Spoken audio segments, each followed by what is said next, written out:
It's been a year since the attempt on Donald Trump's life back in Butler, Pennsylvania, and the official narrative still raises more questions than it has answers, and 6 Secret Service people have been recently let go today.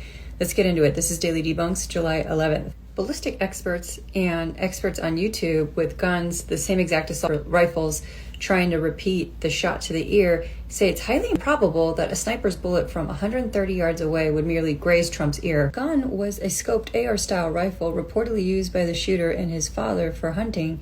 It should have been capable of a precise fatal shot, especially given the direct lateral line of sight from the roof to the stage. But nope, an ear was nicked.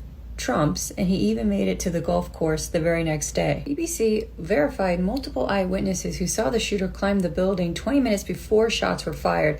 Some bystanders even alerted local police and Secret Service, but they were all allegedly shrugged off. Let's deduce this with a little logic here. Snipers were up there right behind Trump and the stage, just 130 yards away from the gunman.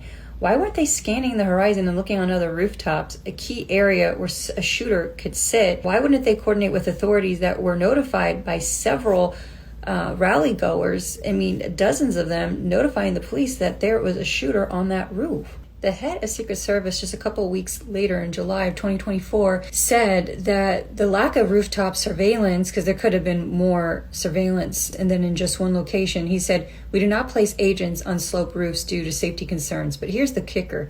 The agents who were stationed on the roof, that roof as well was sloped. Again, they had scopes of their own that could see far off into the distance, and you're saying from 130 yards away they couldn't see the gunman crooks stationed just in the buildings right next door?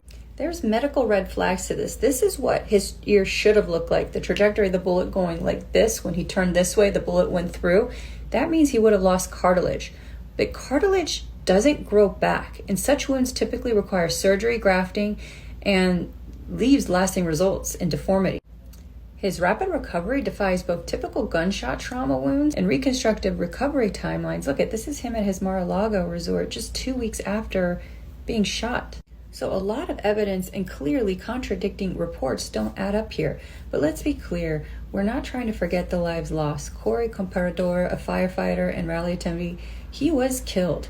And the shooter himself, Thomas Crooks, was fatally shot by Secret Service. All the while, the media portrayed Trump to be the survivor hero. Ask yourself, why were bystanders' warnings dismissed by police and Secret Service?